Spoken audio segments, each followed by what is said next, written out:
Picture पूरी clear हो जाएगी कि हादसा कैसे हुआ। ये मैं खड़ा हूं, आपको दिख रहा हूं, रेलवे ट्रैक मेरे आगे आपको नजर आ रहा होगा। अब देखिए कितने ट्रैक दिख रहे हैं, ट्रैक 1, ट्रैक 2, ट्रैक 3, यानी 3 ट्रैक थे वहां पर, 3 ट्रैक थे। एक ट्रैक पर पहले से आपको क्या नजर आ रही है, मालगाड़ी। एक ट्रैक पर आप देखिए मालगाड़ी खड़ी है, उसके आगे देखिए लूप लाइन है। लूप लाइन क्या होती है, ट्रैक चेंज करने के लिए लूप लाइन का इस्तेमाल करते हैं। उसके आगे सामने देखिए कोरोमंडल एक्सप्रेस आ रही है, दूसरे ट्रैक पर आगे आती है और सिग्नल देखिए रेड है। रेड सिग्नल होने के बावजूद वो क्या करती है, लूप लाइन में चली जाती है। और लूप लाइन में जाने का मतलब, क्योंकि उसे सिग्नल नहीं मिला इसलिए वो लूप लाइन में गई और वहां जो मालगाड़ी पहले से खड़ी थी वहां जाकर टकरा गई। लूप लाइन जहां ट्रेन पास हो, जिस रास्ते से या खड़ी की गई हो वहां मालगाड़ी खड़ी थी। पीछे से हावड़ा एक्सप्रेस आई और देखिए हावड़ा आई तो 3 ट्रैक तक डब्बे आ गए थे, हावड़ा उसके पीछे से टकरा गई। अब जरा फुल स्क्रीन इस एनिमेशन को देखिए और जैसे मैं बोलूं वैसे उसे प्ले कीजिएगा। फुल स्क्रीन देखिए, इसे प्ले कीजिए। ये आपके सामने आ गया है, देख रहे हैं आप, 3 ट्रैक आपको नजर आ रहे हैं। मालगाड़ी पहले से खड़ी हुई है, आपको दिख रहा है। एक लूप लाइन दिखा रहा है, ट्रैक आपको, ये लूप लाइन ट्रैक चेंज करने के लिए होता।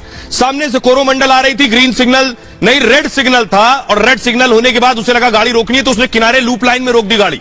यही करते हैं, लूप लाइन में पहले से कौन सी गाड़ी खड़ी थी, पहले से खड़ी थी मालगाड़ी और 3 ट्रैक तक कोरोमंडल के आके डब्बे 3 ट्रैक तक आकर गिर गए, यानी तीनों ट्रैक घिर गए थे। अब तीसरे ट्रैक पर आ रही थी बेंगलुरु हावड़ा, हावड़ा आगे बढ़ी तो ट्रैक पर डब्बे पड़े थे, वो भी हादसे का शिकार हो गई। ऐसे हुआ यह हादसा। फिर से एक बार जरा प्ले कीजिए, दर्शक आसानी से समझ सके। ये 3 रेलवे ट्रैक दिख रहे हैं, 1, 2 और 3, और तीसरे ट्रैक पर देखिए पीछे मालगाड़ी खड़ी है, ये यहीं खड़ी थी, वेट कर रही थी। दूसरी तरफ से दूसरा जो ट्रैक था सेंटर वाला, इससे कोरोमंडल आ रही थी। कोरोमंडल को दरअसल रेड सिग्नल दिया गया, आगे जाने की मनाही थी, तो उसने क्या किया, लूप लाइन ले ली। लूप लाइन जैसे ही ली, वहां पहले से मालगाड़ी खड़ी थी, लूप लाइन लेते ही वो मालगाड़ी से जाकर टकरा गई और मालगाड़ी से टकराई तो पहले ट्रैक, दूसरे ट्रैक और तीसरे ट्रैक तक इसके डब्बे बिखर गए। पीछे से आ रही थी हावड़ा जो तीसरे ट्रैक पर थी। अब जब तीसरे ट्रैक पर पहले से डिब्बे थे तो हावड़ा एक्सप्रेस भी आकर हादसे का शिकार हो गई। ऐसे हुआ यह हादसा। अब मैं आपको बताने जा रहा हूं कि आखिर उन लोगों को सुनवाने जा रहा हूं मैं आपको जो उस वक्त ट्रेन में मौजूद थे, जिन्होंने अपनी आंखों से हादसा देखा, वो मंजर देखा, रूह कपा देने वाली तस्वीरें देखी कि अमूमन हम आप ट्रेन में सफर करते हैं, हमें नहीं पता कब क्या होना है।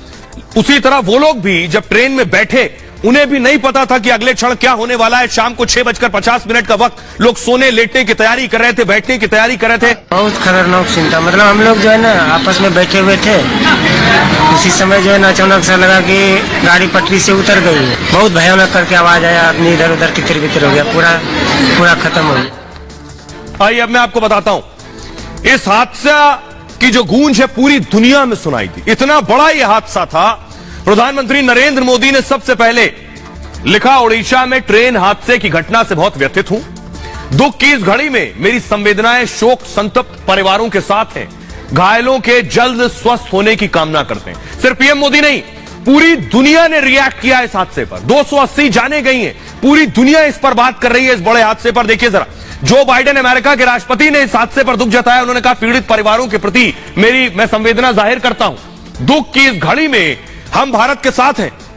पुतिन, रूस के राष्ट्रपति पुतिन ने लिखा, जिन्होंने अपनों को खोया है उनसे मेरी सहानुभूति है। घायलों के शीघ्र स्वस्थ होने की मैं कामना करता हूं। व्लादिमीर जेलेंस्की, राष्ट्रपति यूक्रेन के, उन्होंने लिखा, मैं हिंदुस्तान का दर्द समझ सकता हूं।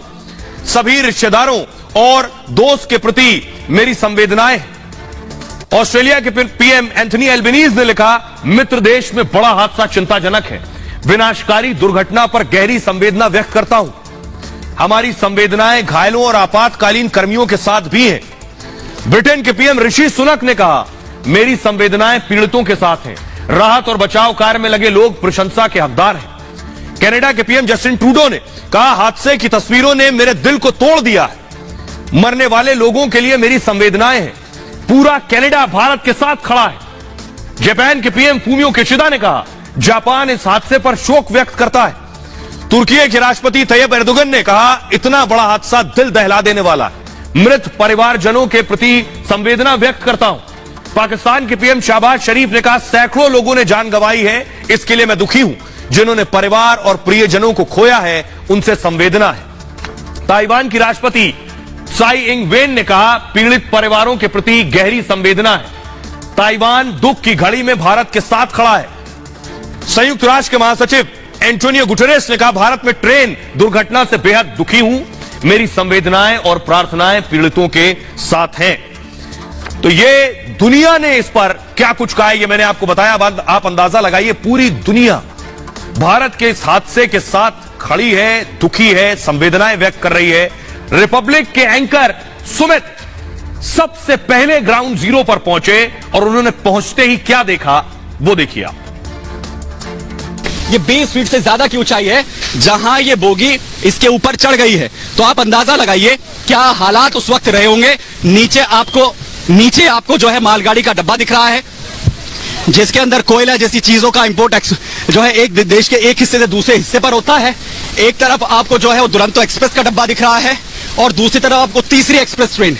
और ये तीनों ट्रेनें आपस में एक दूसरे से किस तरीके से भिड़ जाती हैं, एक दूसरे के ऊपर चढ़ जाती हैं, ये उसकी तस्वीरें हैं। तो ये तीन जो है डब्बे हम आपको दिखा रहे हैं। एक तरफ आपको मालगाड़ी दिख रही है जिसके ऊपर, क्योंकि ये तीसरा ट्रैक था, एक वो ट्रैक है वो भी बर्बाद हो चुका है, एक ट्रैक जिसके ऊपर इस वक्त हम यहां पर खड़े हुए हैं, और ये तीसरा ट्रैक जो मेरे लेफ्ट साइड में है जहां से ये ट्रेन आपस में जो है वो टकराकर ये शालीमार ट्रेन जो तीसरे ट्रैक से डीरेल होती है उसके बाद इस ट्रैक पर आ जाती है और एक्सप्रेस ट्रेन यहां से टकराती है और इसे कितनी ऊंचाई पर, करीबन 20 से 25 फीट, और ये 20 से 25 फीट ऊंचाई पर इसे पहुंचा देती है। और यहां पर आपको नजर आएगा वो डब्बा जो मालगाड़ी का है जिसके ऊपर ये चढ़ जाती है और इसे जो ये तीसरा एक्सप्रेस ट्रेन है इसके डब्बे को पूरी तरीके से यहां पर बिल्कुल मलबे के ढेर में तब्दील कर देती है। अब सुमित को आप सुन रहे थे, सुमित वहां मौजूद है। कैसी तस्वीरें आई जहां हादसा हुआ वो मैंने आपको दिखाया, लेकिन एक और ऐसी तस्वीर मैं आपको दिखाने जा रहा हूं। जिस ट्रेन का एक्सीडेंट हुआ कोरोमंडल, ये ट्रेन ने जब टक्कर मारी तो टक्कर मारकर देखिए इसका इंजन कहां चढ़ गया, इंजन कहां उड़ गया, ये देखिए तस्वीर, ये आप देख रहे हैं, ये कोरोमंडल का इंजन है, ये नीचे मालगाड़ी है और ऊपर इंजन है। देखिए जरा, इंजन छलांग लगाकर, लड़ने के बाद छलांग लगाकर मालगाड़ी के ऊपर जाकर गिर गया। फुल स्क्रीन लीजिए जरा इस तस्वीर को फुल स्क्रीन लीजिए, अब देखिए जरा ध्यान से, मालगाड़ी नीचे है, इंजन ऊपर है। अब आप टक्कर का अंदाजा लगाइए, ये देख रहे हैं मालगाड़ी के ऊपर कोरोमंडल का इंजन आपको दिखाई दे रहा है। अब आप अंदाजा लगाइए ये हादसा कितना भीषण था। आइए मैं आपको दिखाता हूं इसके बारे में और बताता हूं कि दरअसल यह हादसा जिस लूप लेन के जरिए हुआ, उस लूप लेन का मतलब और मकसद होता क्या है। जरा देखिए पहले, ये आप देख रहे हैं, ये नीचे मालगाड़ी का डब्बा है और जो पहले से खड़ी थी वहां, और जो ऊपर आपको नजर आ रहा है ये कोरोमंडल का इंजन है सफेद रंग का। तो मालगाड़ी पर इंजन चढ़ गया, अंदाजा लगाइए कितना भीषण होगा। बोलासोर में 3 ट्रेनें टकराई हैं, टक्कर में एक ट्रेन का इंजन मालगाड़ी पर आ गया, मतलब ट्रेनों के बीच बहुत भीषण टक्कर हुई। कोरोमंडल एक्सप्रेस की रफ्तार, यानी ये जो ऊपर ट्रैक देख रहे हैं इंजन, इसकी रफ्तार 127 किलोमीटर प्रति घंटा थी, 127 किलोमीटर पर आवर। हावड़ा से चेन्नई जा रही ट्रेन मेन लाइन पर थी और बहनगा के पास ट्रेन ने अचानक लूप लाइन ले लिया, जो मैंने एनिमेशन में आपको दिखाया लूप लाइन। रेलवे में आमतौर पर 2 मुख्य लाइनें होती हैं, इसे मूव कीजिए प्लीज। 2 मुख्य लाइनें होती है, एक आने की और दूसरे जाने की होती है। इन्हें आप क्या कहते हैं, मेन लाइन। एक आने की लाइन, एक जाने की लाइन, ये मेन लाइन कहलाती है। स्टेशन के पास 2 से 4 अतिरिक्त लाइन और निकाली जाती हैं, इन्हीं रेलवे की लूप लाइन कहा जाता है। अब आप समझ गए मेन लाइन क्या है और लूप लाइन जो एक्स्ट्रा लाइंस होती हैं। पैसेंजर ट्रेन इसी लाइन से प्लेटफॉर्म में पहुंचती है, यानी अगर आप उस स्टेशन पर गाड़ी नहीं निकलनी है, रुकनी है, तो वो मेन लाइन से जाएगी। स्टेशन पर रुकना है तो एक लूप लाइन दी जाती है स्टेशन के अंदर आने की।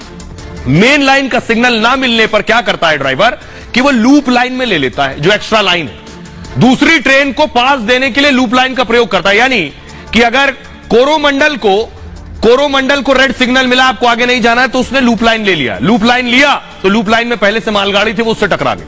मालगाड़ी खड़ी करने के लिए भी लूप लाइन का इस्तेमाल करते हैं, वहां पहले से मालगाड़ी खड़ी थी।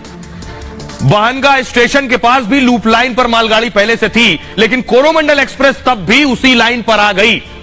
लोको पायलट यानी ट्रेन का जो पायलट है, जब तक ये समझ पाता तब तक टक्कर हो चुकी थी। कोरोमंडल एक्सप्रेस के 21 डब्बे पटरी से उतर गए। न सिर्फ पहली पटरी बल्कि तीनों पटरियों पर बिखर गए। कुछ डिब्बे दोनों मेन लाइन पर पहुंच गए और उन्हीं मेन लाइन पर बेंगलुरु हावड़ा भी आ रही थी। आइए अब हम आपको दिखाते हैं, सीधे लिए चलते हैं। ये जो आपने तस्वीरें देखी कि मालगाड़ी के ऊपर कोरोमंडल का इंजन है, हमारे सहयोगी की रिपोर्ट देखिए उसी इंजन के बाहर से जो मालगाड़ी के ऊपर चढ़ा।